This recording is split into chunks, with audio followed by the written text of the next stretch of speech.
Hello, everyone. Oh, How's it going? good. How are you? All right. You guys tired of pandemic yet? Very tired. Are you? Yep. Good. Well, see how long it has to go on.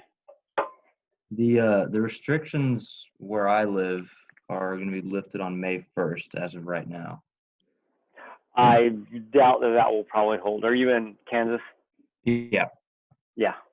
I doubt that will hold, but you can always. You don't think they'll even implement phase 1 on May 1st? It's going to be tricky simply because you just don't have any idea who is walking around who has been exposed to the virus but is asymptomatic. Yeah. So that's the tricky part. You risk if you let people go back to kind of normal, even in a limited sort of way, you risk spreading the virus around because you don't have good testing in place. So if we had more robust testing, if we had lots of people being tested, drive-through testing at home, et cetera, where you would know, oh, I feel fine, but I know I have the virus, so I really should not go out and interact with other people because I'll pass it on to them. Without knowing that, you risk getting what people are worried about, which is a second peak of cases. So while I think governors are being cautious because there are a bunch of nutcases out there who are demonstrating in the streets asking for the economy to be opened back up. And so I think they're trying to be sensitive to that because you don't want riots on your hands from your populace. But I think if they pay attention to scientists, people at the CDC, who are the people that we should be paying attention to, I hope that most governors will express caution rather than going too soon and then just in another month having to go back to more restrictive behavior rather than less restrictive behavior. The idea would be to loosen up a little bit, then loosen up a little more, then loosen up a little more over time, rather than loosen up a little bit, find that was a mistake, and then have to tighten back down again. I thought it was interesting that some researchers in Boston found that over a third of the population of the samples that they took tested positive for antibodies. So they're thinking that the city of Boston is further along in the disease progression than anybody thought. Yeah, and the only reason that they know this is because they now have the ability to test people. So I think what we see as we see cases peak out, people are like, oh, we're past the peak, everything is okay. But that peak is only the number of cases that you know about because they showed symptoms, therefore they were put at the head of the testing line. And then, oh, you showed symptoms because you actually have it. That then estimate of the number of cases that we actually have is a severe underestimate. And it's only when you start widespread testing of people who don't appear to have any sickness at all that you then begin to figure out, well, what's the actual prevalence of it in the population? And then those are actually the numbers that you should be basing your decisions on, not just numbers of active cases of people showing symptoms. Agreed. Yeah, it's an epidemiologically difficult thing to do. And unfortunately, because you have to understand something about statistics and epidemiology, it's not an idea that everybody in the populace is going to be able to latch onto. And so educated people like you are important because you have family members who don't have any training in biology, and so you can explain these things to them. It's not any fun for anybody, but it'll be much less fun if we behave in ways now that make this process take months rather than taking weeks. Yeah. And I mean, it's kind of like taking hard medicine. Sometimes the medicine isn't much fun, and the medicine has side effects that you would rather not. But better to take the medicine and deal with the affliction than to avoid taking the medicine and then have the the affliction continue on and on and on. What's your prediction, Paul? When's the world gonna open back up?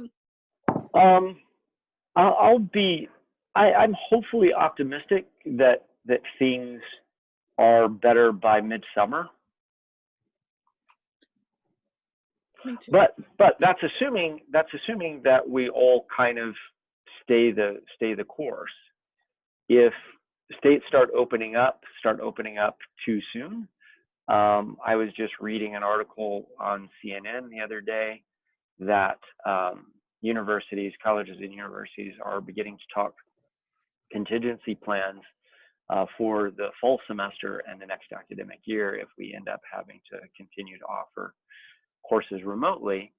That's really not how I would like to see next academic year turn out. But if we open up too early and then we get a second wave that comes around midsummer, which is when I suspect things will start getting better. If we don't open up too early, then that probably puts off, putting an end to this well into the fall, in which case places like Williamsville College and other universities and public schools and businesses will have to start thinking about contingency plans for this thing to last longer than we could have hoped. So let me just say, since you guys brought this up, I was planning on talking about parental investment and parent-offspring conflict today. We have an election coming up in November, and who you elect to be the leader of both your state and your city to a certain degree, and at higher levels of the government, senators, representatives, the president, like that shit really matters.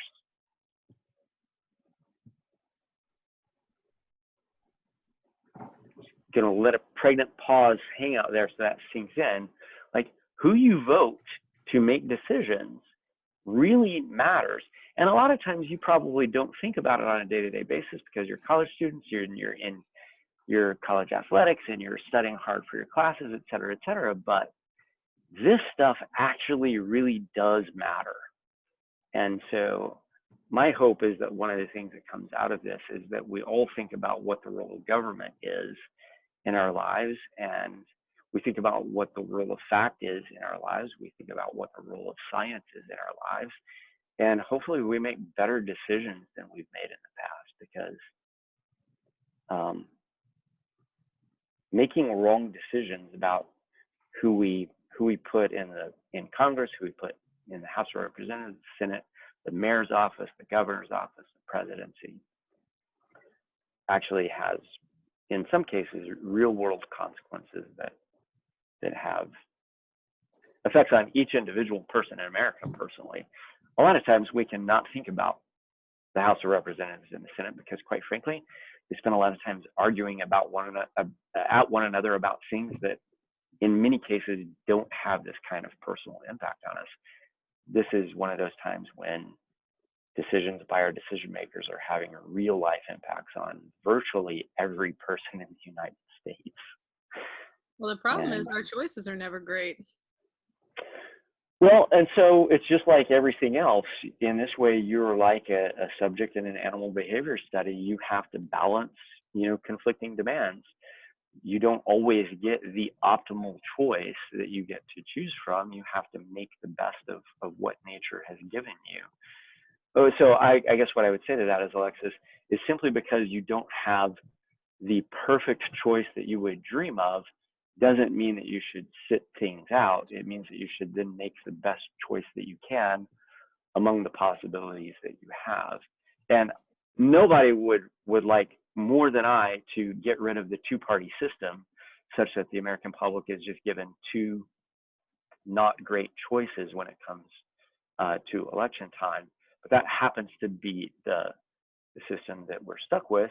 And actually the founding fathers, some of them, George Washington among them, actually lobbied against and spoke out against the formation of political parties in his farewell address to Congress and the nation. He warned the United States about two things primarily: entangling alliances with foreign powers and the rise of political parties.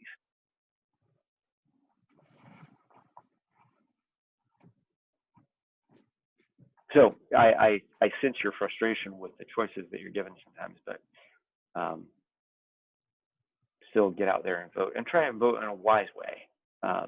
You guys are going to graduate with degrees in science. Many of you will either go into medicine or go to graduate school, which means that you will be among the people in the world who have the knowledge and power to actually do things.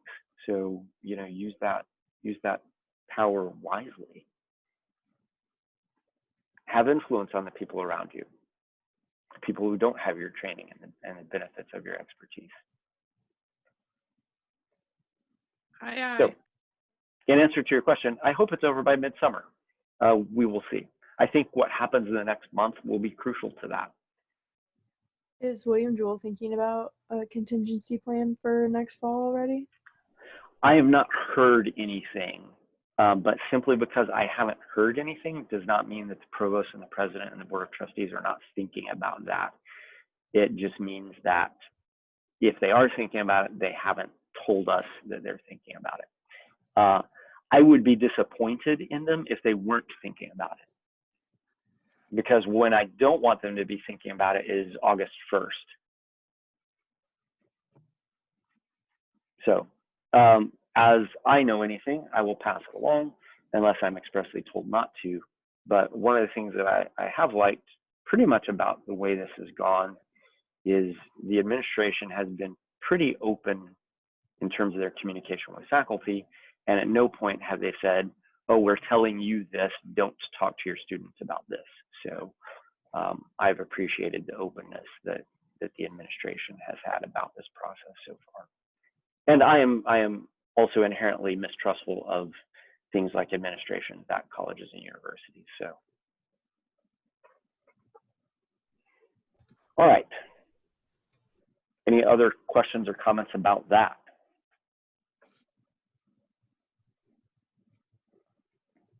All right, then, let's get back to behavior.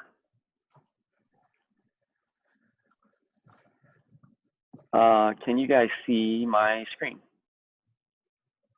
Yep. And you can see the board behind me. Mm-hmm. Okay, so this is where we were last time.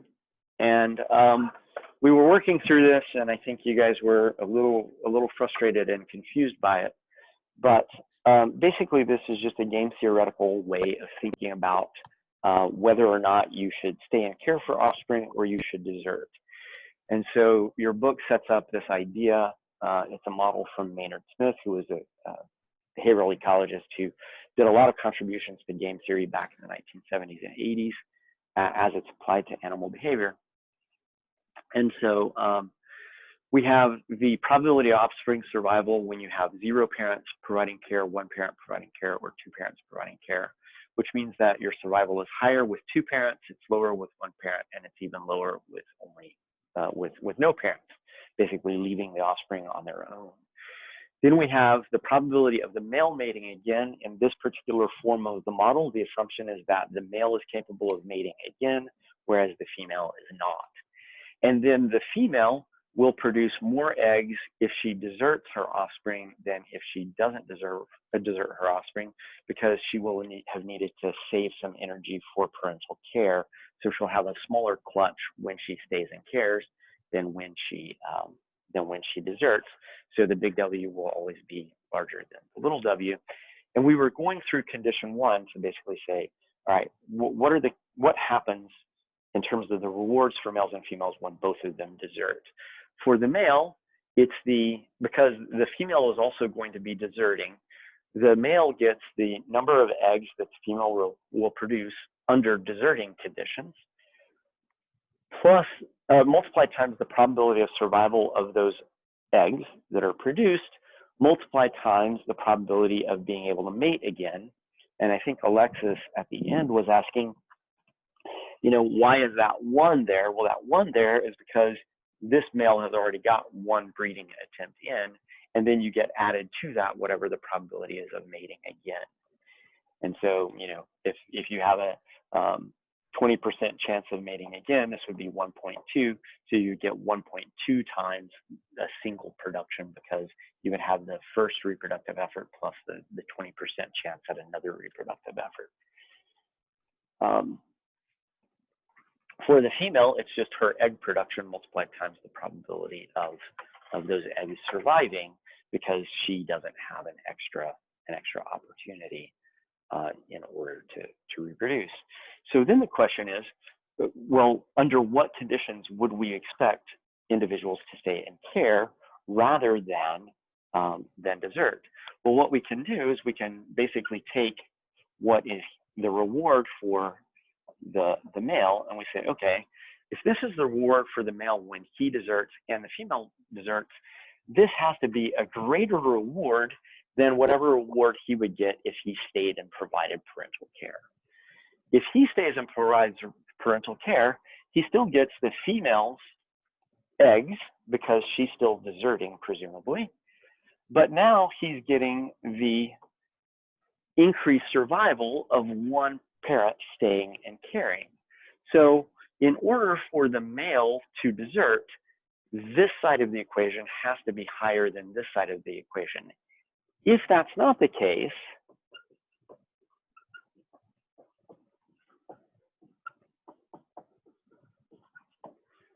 if this is higher than this, then the male will stay in care. And so when we look at the math, these W's cancel out. And so we basically have the male making his decision on the basis of what's the survival of offspring without a parent times the probability of mating again. Is that lower than or higher than the probability of survival of the offspring under single parent care? And the same thing can be said for the female. We can look at the female's rewards under deserting, and then we can look at the female rewards when she stays to care and the male is going to be deserting. And so her number of eggs, if she's carrying, is a little w. So you have fewer eggs, but those eggs have a higher probability of survival because you now have a single parent carrying. This has to be true for her to desert. Otherwise, the female will care. If it's better for her to stay in care, if little w times p sub 1 is higher than big W times p sub 0, then you would expect the female to stay in care. So one of the ways of thinking about this is you can think about this in terms of, well, how big are these differences in survival? If the difference in survival between a single parent offspring and a no parent offspring is not that big, but there's a substantial cost to providing that care such that your number of eggs that you produce is low, then it doesn't really make any sense to stay because you have a larger clutch and you don't really suffer much of a decline in survivorship. But of course, what you would expect is a baby bird, for example, out there without any parental care, the difference between the probability of survival with one parent versus the probability of survival with zero parents, that's probably a pretty big difference. And so if P1 is much greater than P0, we would expect caring. And in the same way, if big W is much bigger than little w, we would expect individuals to desert. And so in this way, we can kind of pick apart, well, what are the kinds of things that are influencing the decision-making of parents in terms of them deciding to stay or deciding to desert? Does that make sense? Makes sense. Yes. Okay. So you could, that's condition 1 from your textbook. I think condition 2 is that the male stays and cares and the female deserts. Well, we can do the same sort of situation. We can ask what the rewards are for males and females. For the male, he's going to be giving up all future probability of reproducing. And so his rewards are that if the female is deserting, he gets the female's reproductive output in terms of her eggs that she produces because she's deserting, multiplied times the survival of a single parent raising the offspring. And in this case, the female actually has the same exact reward because she's going to not be giving any parental care, which means she doesn't suffer a decrease in the number of eggs she produces. So she gets the total number of eggs that come from deserting multiplied times the benefit of the male providing parental care. And so in this case, we have the male and female reward is exactly the same. And so once again, we can think about this in terms of, well, what would make these individuals do something different? For the male, the big W piece of 1 has to be greater than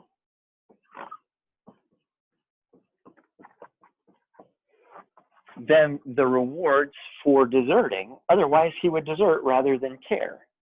And so once again, we get rid of the W's, and we've taken that inequality that we had before, which was this was greater than this, and we've just flipped it around so that this is greater than this.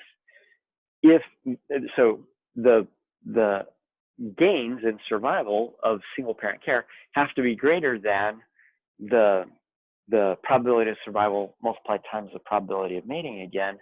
Otherwise, the male will desert rather than staying and caring.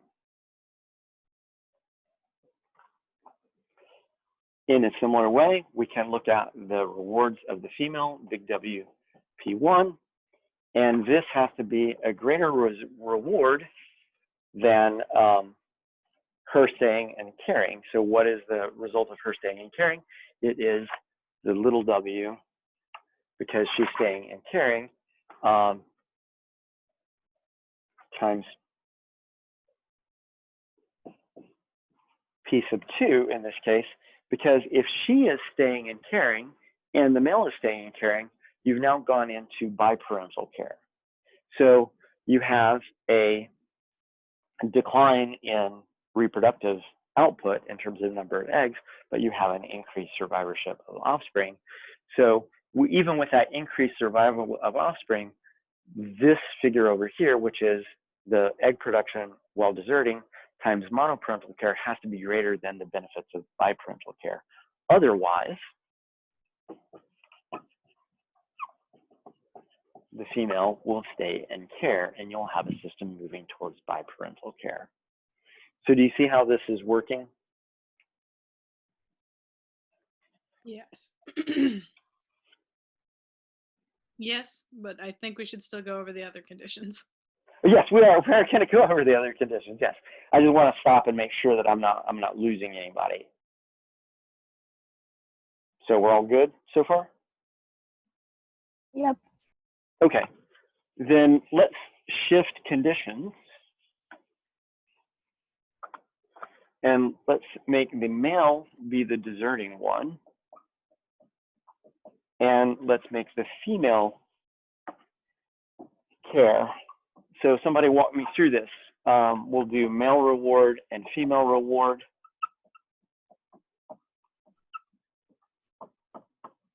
What's the male reward going to be for deserting? Well, we've already done this, right?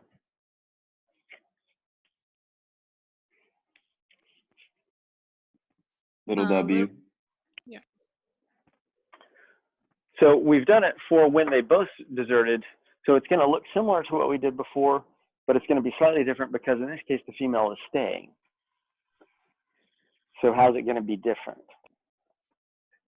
Little w and P1 instead of P0. Little w, P1 times 1 plus. And then 1 plus P, yeah.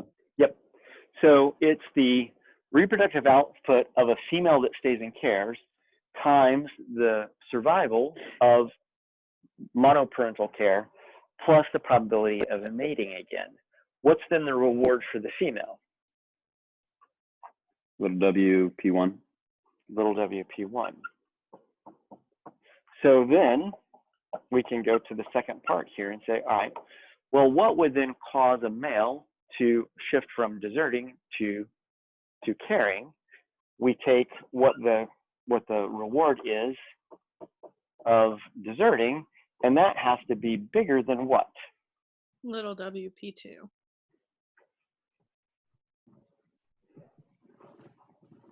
Little w P2, which is the conditions under which the female stays and cares and produces little w number of eggs, and they get increased survival due to biparental care. These w's cancel out, and you're left with, once again, something that looks kind of familiar but is slightly different, which is that the increased survival due to biparental care cannot be bigger than the monoparental care times the probability of reproducing again. So this is the male situation. So the female is carrying here. Now we have to ask, well, what would cause the female to desert? Well, we start with what her rewards are for staying and carrying. This has to be bigger than what? Big WP0? Yes, that is exactly right. Because if she deserts, she gets more eggs, but she suffers lower survivorship of those eggs. If this is true, if this is true, then the situation stays here. But if it's not true, the male will shift to carrying, and otherwise the female will shift to deserting.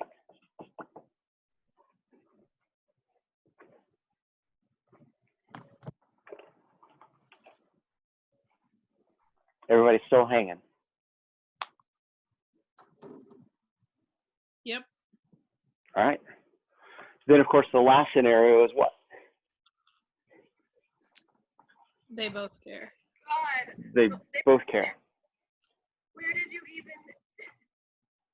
My question about this one is, do the rewards for both caring have to be better than for 1 and for 0 caring, or just for 0?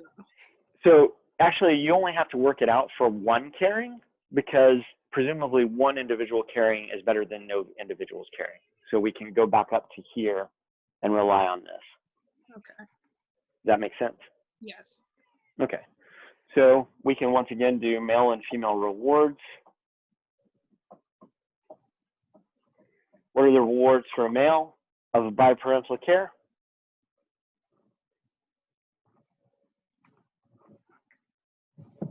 Little WP2.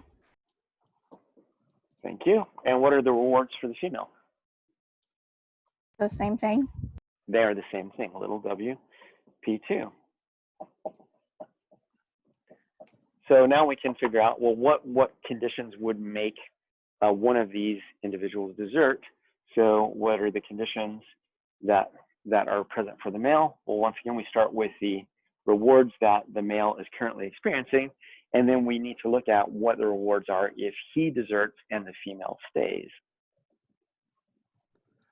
So is it little WP1 again? Female is staying, monoparental care, but he's now deserting, so what does he also get? 1 plus P.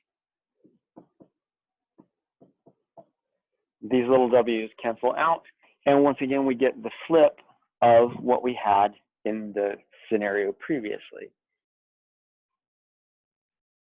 And for the female, we have little WP2. This has to be better than the outcome for her deserting, which means that she sticks the dad with parental care, so that would make, sorry, this is P2. So what would the consequences of her deserting be? Big W P1. Big W P1. Once again, that's just the flip of the previous scenario that we had, right? Oh no, not just the flip of the other scenario. Sorry, my bad.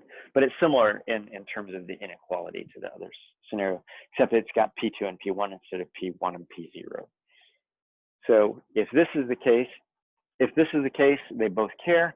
Otherwise, male deserts, or otherwise the female deserts. So this is all in here. But for me, at least, it's easier for me to wrap my head around it if I go through and work it out on my own. But these outcomes should be the same outcomes that are in this next slide, and they are the same outcomes that are in the book. So when you ask us a question about this, like in a multiple choice format, like what does that look like? Oh my God, I have no earthly idea how I would ask a multiple choice question about this. I also had no idea, so. So this is clearly one of those questions that requires you to sit and think about it for a little while. So it would be much more amenable to a short answer kind of question format, and we don't have that available to us as easily now. So I haven't thought about this particular little section of material, like this particular table, but what I want you to get out of this. So why did we take all of this time going through this table?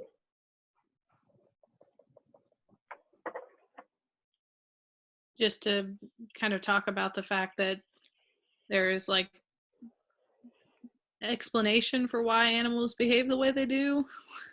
Okay, that would be part of it, but there's something better and deeper in all of this.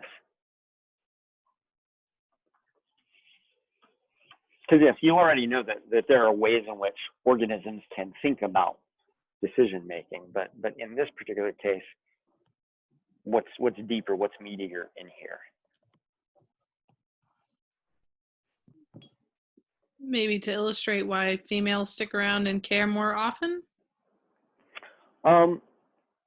It doesn't really go very far towards that, in my opinion. We kind of already have covered that. We didn't need this to flesh that out anymore. All right, my only guesses, so somebody else can guess. Okay, somebody else chime in. Conflict between parents and between, I guess, individual decisions. I don't know. So as you think about this conflict between a male parent and a female parent in terms of whether or not they should or shouldn't provide parental care, what kinds of factors are important? What the other one is? Yeah, both individual success and the success of their offspring that they are planning to have with the said female or whatever, or said male.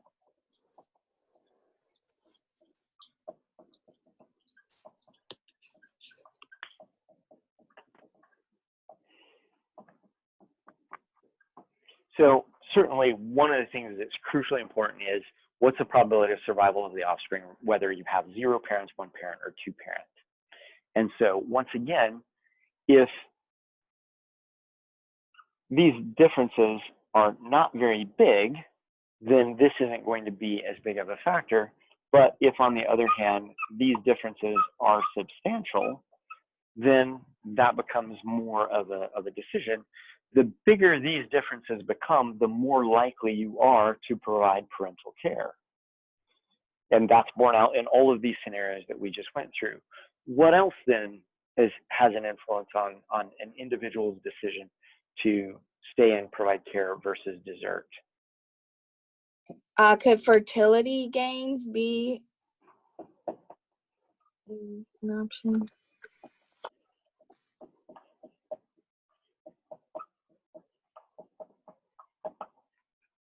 So once again, the amount of fertility that you can expect under deserting versus under parental care, if these differences are small, then the benefits of providing parental care are not very, if these differences are small, then the benefits of deserting are not very big, and so you might just stick around and provide parental care.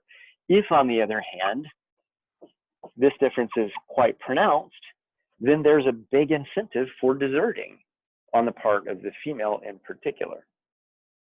What else? Paternity certainty. That's not in this model at all. We're going to assume that these guys are monogamous. Okay. Just throwing it out there.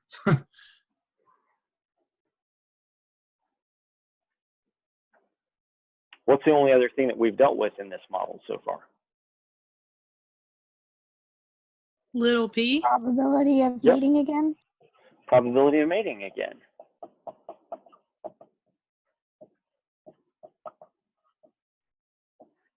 For the male, if P is high, is there much incentive at all to stick around and provide parental care? No. No, because even if these other things happen to be pushing a male towards parental care, if he has a really high probability of mating with another individual and then another individual and then another individual, he's going to achieve his reproductive goals, his fitness goals, basically pretty easily, simply because the probability of future reproduction is high. On the other hand, if probability of future reproduction is low, what does that tend to move a male towards?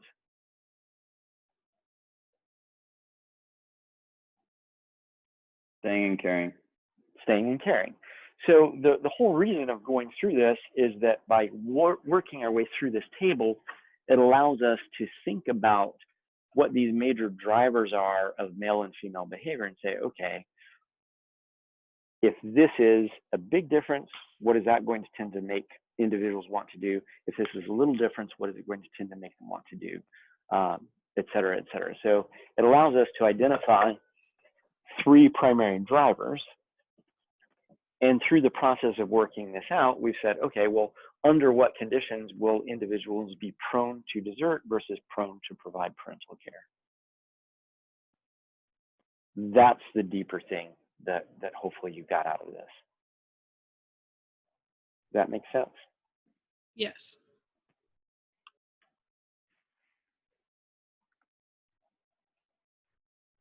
Questions about this sort of thing?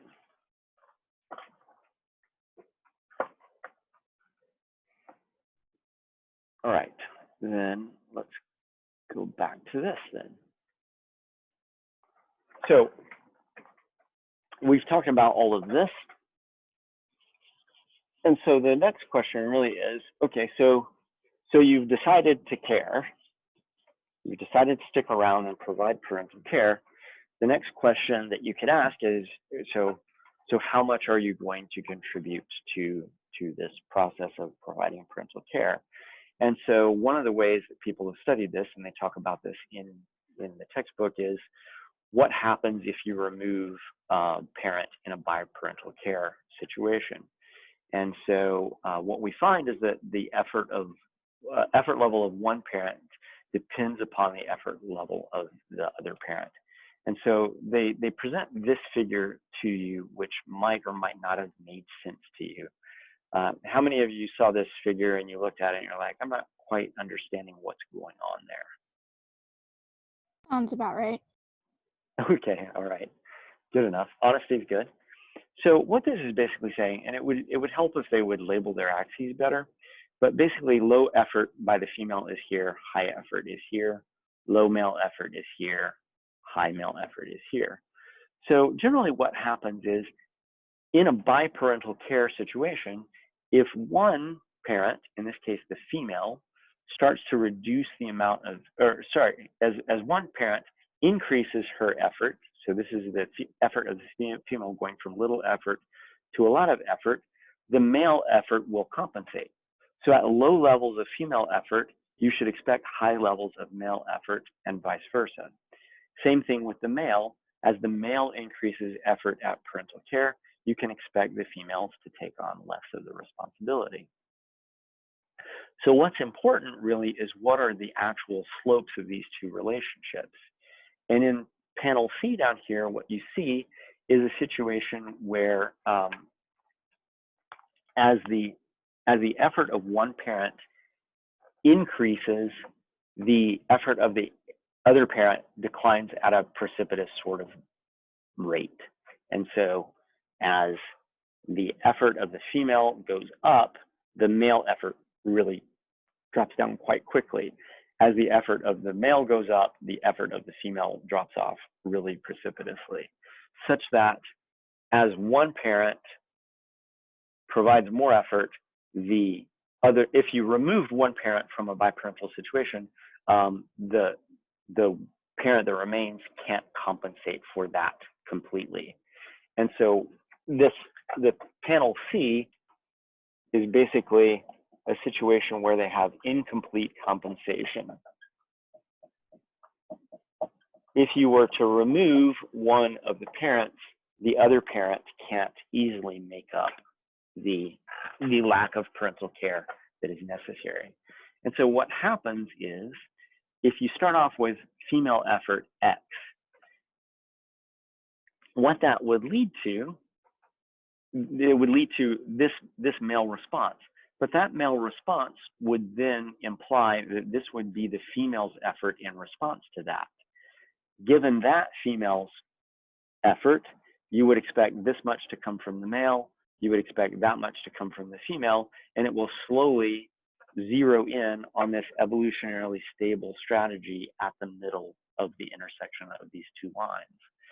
And the reason for this is because biparental care is necessary, because as you, when you lose the parent, when you lose one of the parents in a biparental situation, there's not enough time and energy and everything else for the other parent to successfully fledge that group of birds or whatever it happens to be.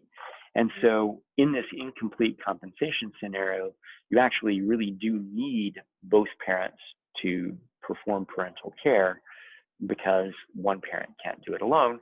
And in the process of doing that, what you will find is you will find the two parents converging on a level of parental care that is roughly equivalent.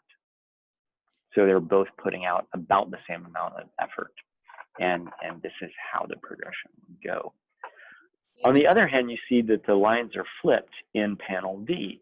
This is a situation where when you remove a parent from the biparental care system, you actually don't have a decline in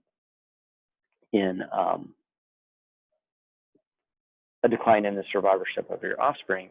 And so what happens in this case is you have the effort of the female starts here, it implies that you'll get this amount of response from the male, but that amount of effort from the male then implies this amount of effort from the female, which implies that amount of effort from the male, and you would end up getting a situation where the male takes on all the parental care. If you started with female effort that started out higher, in this range somewhere, you would then have a situation where females end up providing the parental care. And so in this case, who provides parental care is largely determined by where the effort is where the investment goes first. And in this case, this would imply relatively little female investment. This would imply a lot of female investment. And as we know, in situations where females put in a lot of initial female investment, you tend to get females providing parental care. And so this model D, this panel D, shows a situation where the response of males to female effort is such that it tends towards females providing parental care if females are putting in a lot of investment up front. Okay, now that you're done, Yeah. I need to start over on the black line thing because I completely lost it. Okay. I'm So sorry. that's fine. So generally, you mentioned this earlier when we were going through the game theory thing, Alexis. One of the things that you can also get about that game theoretical model is that the effort of one parent is dependent upon what the effort is going to be put in by the other parent. And so that's the very nature of a game theoretical approach. So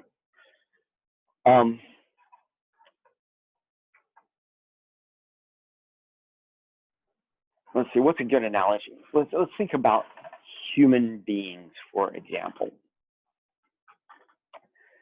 if you have a traditional 1950s family in America, what does that family look like? The dad's a banker and the wife wears a dress and cooks pies. And stays at home and does what? Cares for the kids. Cares for the kids. And so in this case, you have quite a lot of effort being put forth by the female, because why? Dad's making the money. The male is not really putting much effort into parental care beyond providing money, not cleaning up after the kids, not cooking the meals, et cetera, et cetera. So as male effort varies, female effort will vary. In some cases, that variation is compensatory, such that the less the male cares, the more the female has to care. And so if a male parent reduced his investment in offspring by 50%, the mom would have to increase her investment in offspring by 50% in order for the offspring to survive. In this case, since we're thinking about animals, not human animals, but other animals. And so that would be a direct compensation. As the male investment goes down 50%, female investment has to go up 50% in order for things to kind of stay the same. And in that case, what you would expect, because you have to compensate, or if you remove the male altogether, the family would just go under. You basically have to have equal amounts of compensation on both sides. As one parent shirks, the other parent has to make up that deficit. So that's the situation in section C here. So if you start off with a female not putting out very much effort, whoa, the male has to put out a lot of effort. Otherwise, you're going to have nest failure. Let's say that we're talking about birds. So if female starts off with very little effort, the male has to exert a significant amount of effort. But if the male is exerting that amount of effort, that then prompts greater investment by female, because this is where her best response corresponds to the response of the male. So these two lines, the dark blue line and the light blue line, refer to, as female effort varies, what is the male's best effort that he's going to put out? As the effort of the male varies, what's the female's best effort that she's going to put out? So at low female effort, the male best effort steps up to make up the difference. So at low female effort, the male's best effort steps up.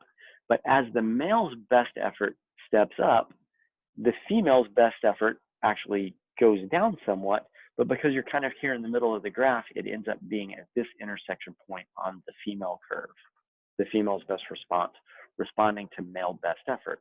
But now that the female is responding with more effort than she was before, because the male is responding with significant levels of effort, then that male can reduce his effort, which means that the female can reduce her effort.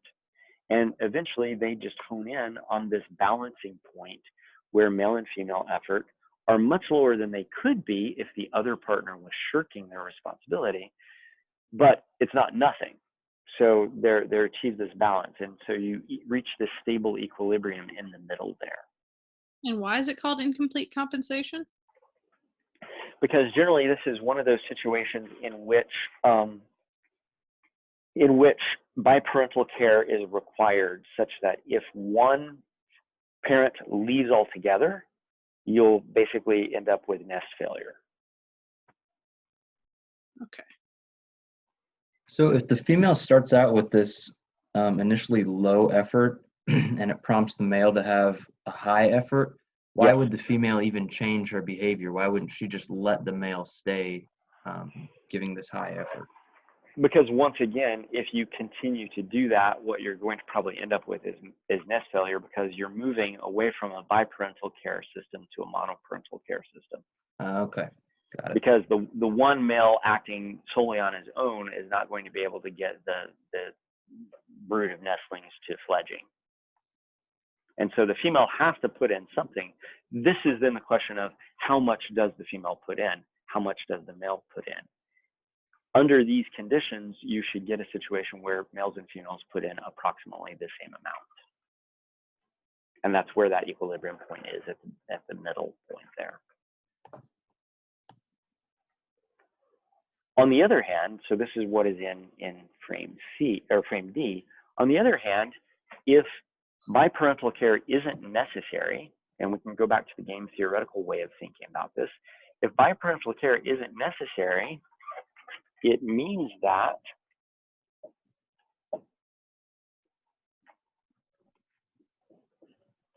we have this situation going on where the survival of monoparental care, survival of offspring under monoparental care, it really isn't that much lower than biparental care. In which case, this would encourage desertion by one of the players, but the desertion is going to be basically determined by who invests most. And so I actually, when I designed this, I should have designed this differently, because I started it out at a place where the effort of the female is comparatively low. And this isn't actually usually the case. Usually females are investing more in offspring at the beginning.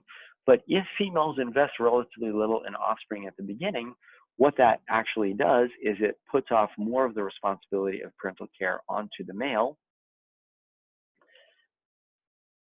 And so you will see this thing moving away. So at a particular level of female effort, males will produce more effort.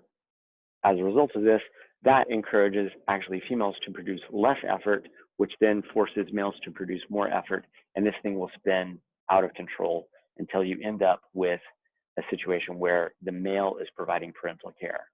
On the other hand, if you begin at a point where female effort is higher, that then implies low male effort.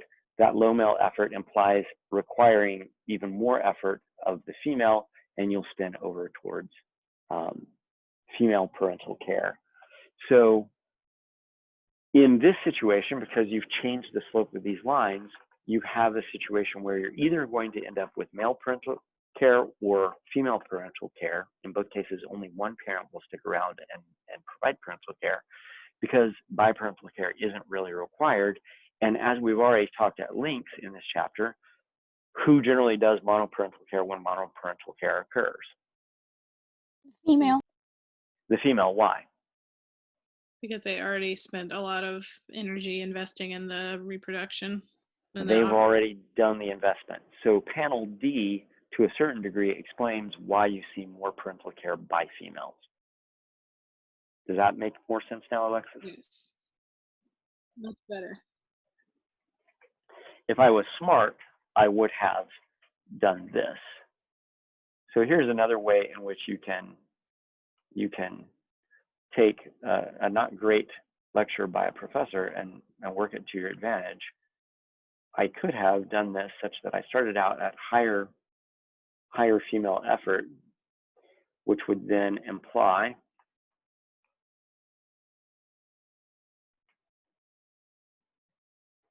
this effort response in the male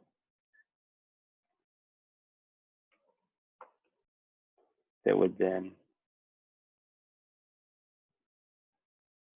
we very quickly got to a situation where the male is not producing anything, which then implies here at the end that the female does all the work. In that case, the stair step that you drew went from left to right when the last one went from right to left. Yes, and it's because this is an unstable equilibrium point, because you've changed the slopes of these lines. So in this case, this level of male effort implies you have to move from, if you're starting with the female, you then move to the male line, then to the female line, then to the male line.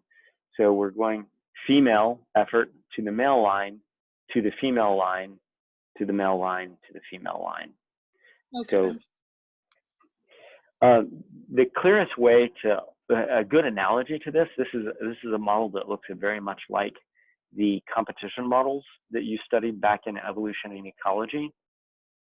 We had 4 different scenarios for the outcome of competition. One was reaching a stable equilibrium point where both species survived. One was a situation where one species took over the ecosystem. The other was where the other species took over the ecosystem. This model looks exactly like those models from back in evolution and ecology.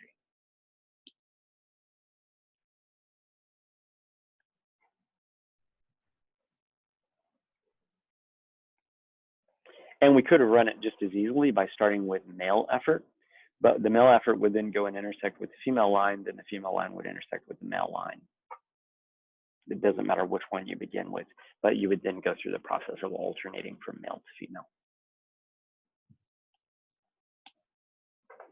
So this process of drawing these lines and seeing how this plays out is basically what's described in the caption from this figure. So it might be wise to go back and reread that caption. Aye, aye. All right. So there's this study where they put little speakers inside of the nests of birds, and basically they played back to the birds chirping calls of the babies who are begging for food. And so what generally happens is when baby birds beg for food, that prompts a response in the parents to go and get food and stuff it in the gaping mouths of the babies. And so what they did in this case was they essentially played back extra calls to the parents. And what they found was that when they had no playback, males and females provisioned the offspring at about the same rate. When they played back the additional begging calls to the female parent, what they found was that, once again, similar levels of provisioning, and when they played the additional begging calls to the male parent in this case had more provisioning than the female parent. But once again, these are all not significantly different from one another. So the idea, the reason they're presenting this to you in the textbook at this point is that this C panel in this figure here basically arrives at a point where males and females are providing matched levels of parental care. And when you do these playback experiments where you play back the additional begging calls to one parent, what you see is you see the other female parent matching the efforts of the parent that heard the playback.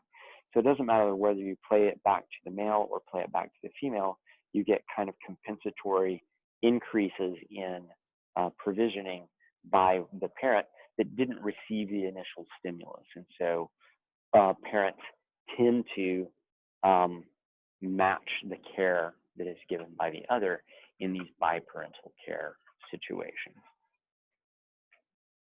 So if you were to do a chi-square test on this, you would find that these proportions are not different from one another. So that's it for parents conflicting with one another over parental care.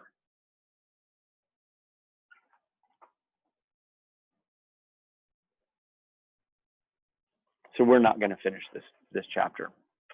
So actually, we only have like 4 minutes. So let's just cut off the test material for Wednesday at parental care, and we'll talk about sibling rivalry after the test. Sounds good to me. All right. 2 things logistically. I'll send you, well, 3 things logistically. I'll send you out instructions tomorrow about the exam. 2, I don't know if you guys want to get together and review for the exam sometime tomorrow. Yes, please. Yeah. Sure, yeah.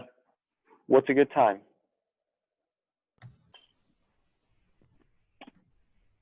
Either morning or evening. Why don't we do it during lab time, since you would normally have that time free anyway? Sounds good. Starting at what time? I don't know, 9:30, so we can all sleep in a little bit, Perfect. and that'll still give us plenty of time. Yeah, that sounds good. All right, tomorrow 9:30, I'll send out a Zoom meeting. Come prepared with your questions. For the Yep. for the literature reviews, you just want us to email them to you Friday? Yep. Okay. Oh, did you happen to see my response, my last response about the citations? I don't know. That's Did okay. I don't recall. Oh, I can was it ask an you email? now. Yeah. I'll look at my email and make sure that I respond. I didn't see it, but That's okay.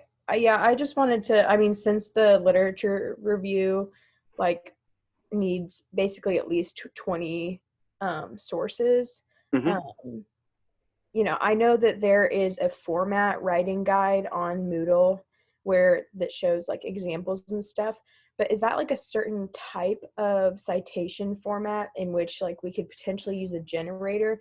I just don't want to I want to focus a lot of my time on, you know, making a good review writing. and accurately citing, but I don't want to spend like hours on end with citations. I don't know the thing on Moodle that you're talking about, but I generally want to see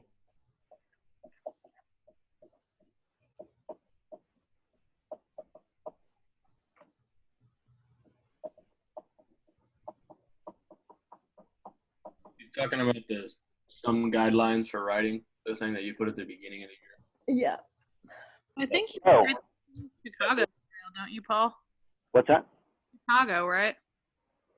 No, I use the Journal Ecology because it's easy.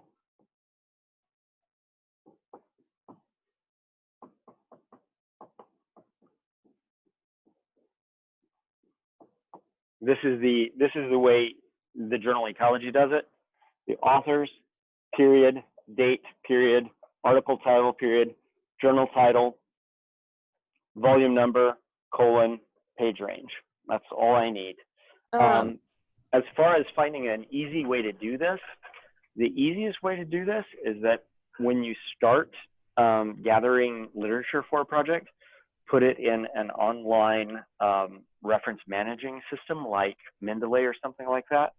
And then at that point, it's really easy to put out a literature cited section that has all of your literature in it and is formatted the correct way.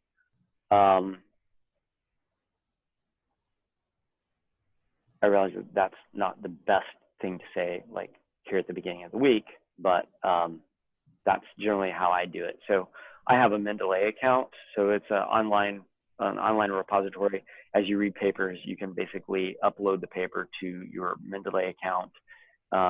EndNote is a program that some used to pay for. There's also a program called Zotero, which also does a similar sort of thing. Everybody I know either uses Mendeley or Zotero to manage their references. One of the things about, what's that? How do you spell Mendeley? Mendeley, like the chemist. So to be clear, we can just make a Mendeley account for free and upload papers, and it should generate those citations for us? Yeah, as a matter of fact, so if you are online, so here's the thing, don't use Mendeley because Mendeley has stopped interacting with Microsoft. Use Zotero instead. I made the mistake of beginning with Mendeley. So if you go to Zotero, you're still seeing my my screen, right? Yeah.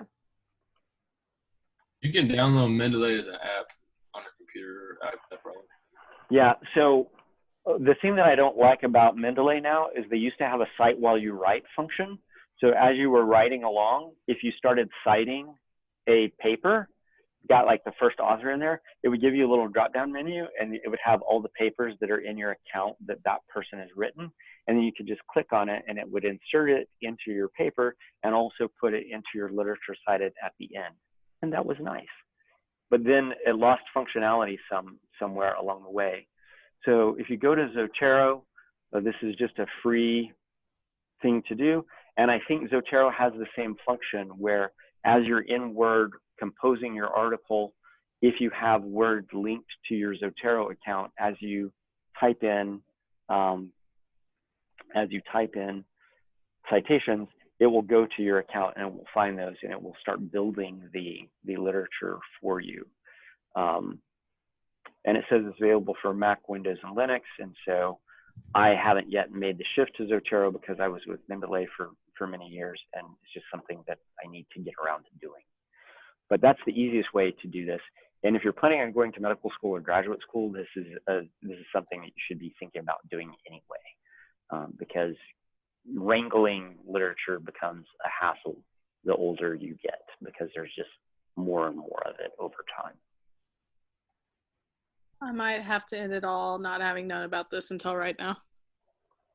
Actually, we told you about this your first semester in evolutionary ecology. Nope. Nope. Yes, we did. Not ours. I've been telling people about this for probably about the last decade. Well, I was young then and didn't pay attention to tech news. Anyway, get it now. It may help you with this. So one of the advantages of this is if you have an account, when you download a PDF from the internet, you can actually just add that PDF to Zotero, and it will actually pull all the bibliographic information directly from the PDF. You don't even have to type it in. And so like in Zotero, there's some functionality where you can say, I want it in this format. Yes, there should be, as in the Cite While You Write section, and I'm not sure what they call it in Zotero, but there is a functionality like that. You can basically say, I want it done by the Council of Biology Editors. This is also the way the Council of Biology Editors formats things. What about, so for books, do you just want like a chapter title, book title, blah, blah, blah? Yeah, so books are different because they're books. So it would once again be author, date, but then it would be chapter title. But then after that, there's a comma and then a capital N, and then it's the book title. Sorry.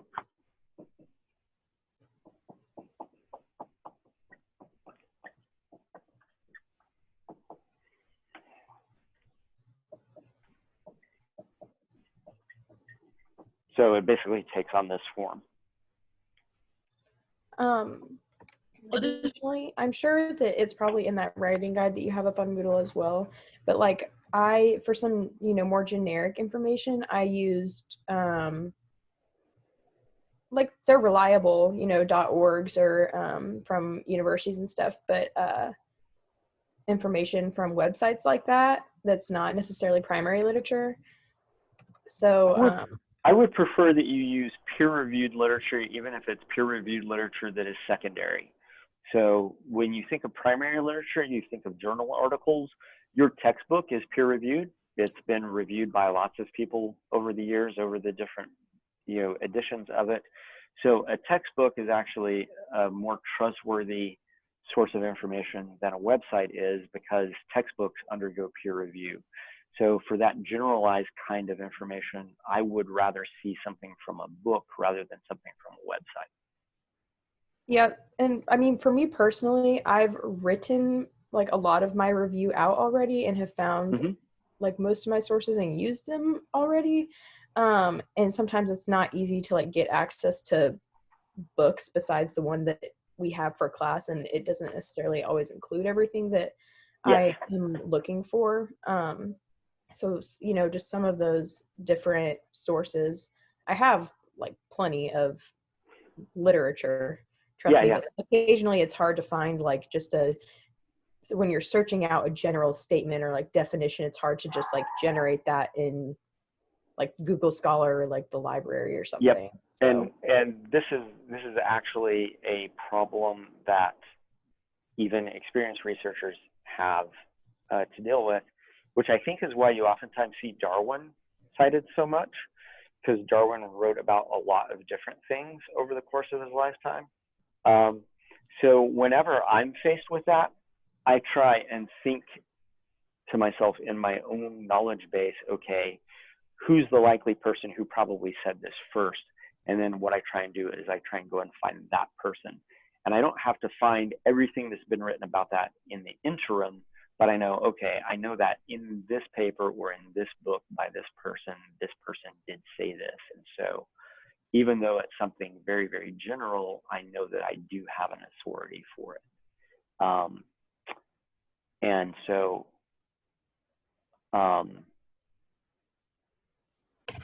yeah, so if you really are struggling with finding a citation that is not a web-based citation for a general sort of statement, then go ahead and put the web citation in there. I'm gonna have to be somewhat relaxed because you can't just walk over to the Curry Library and drag a book off the shelf. But do your best. Like everything else, do your best, and we'll work our way through this. Yeah, I mean, like, I know that when you looked at my little kind of outline that I sent you, you said that some of those generic ones, you know, like Khan Academy and that kind of thing weren't acceptable. So I went in, you know, have some different ones from like, you know, Science Direct and .orgs and different things like that versus those. So none of those things that you had that you were referencing the Khan Academy and stuff like that for, none of those things are things that are so unusual and extraordinarily unusual ideas that you can't find them in other places. And let me just say, I got a lot of respect for the people who do Khan Academy videos. They're very good at what they do. And so that information is often very good. But once again, it hasn't necessarily been peer reviewed per se. Whereas every textbook that has ever been written is peer reviewed. I have reviewed textbooks for people in the past. So peer review is all about people with knowledge looking at what you've written and basically saying, yes, this conforms to my understanding of the knowledge that you're trying to communicate here. And so you can have peer-reviewed books, you can have peer-reviewed websites, but they're really uncommon. But peer-reviewed books and peer-reviewed journal articles are kind of the gold standard for that. And nothing against Khan Academy. I think they do great work, and I have looked at plenty of Khan Academy videos myself. Paul, I have 2 questions about what you have written behind you. What is IN? Oh, in. This is a book chapter in a book. And is it okay if the author of the chapter and the author of the book is the same? Yeah, sure. And that would be commonplace. Do you also need the publishing, like city, blah, blah, blah? Hold on a minute. Let me just send you guys. I have somewhere, I thought I had put it on the Moodle site, but I have somewhere a set of examples of citation styles that cover all these things. Let me just dig that up, and I'll add that to the Moodle site, and you'll get that in 15 minutes. You already put it on the Moodle site. Oh, did I?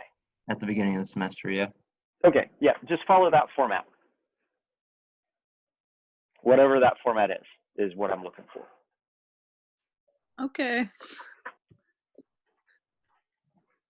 It's probably at the top of the page. And it basically follows, for those of you who have this on your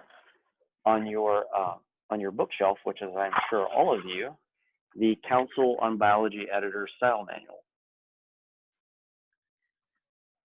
All right, I'll work on it. All right. Let me know if you have any questions. Will do. Thanks. All right. Bye. See ya.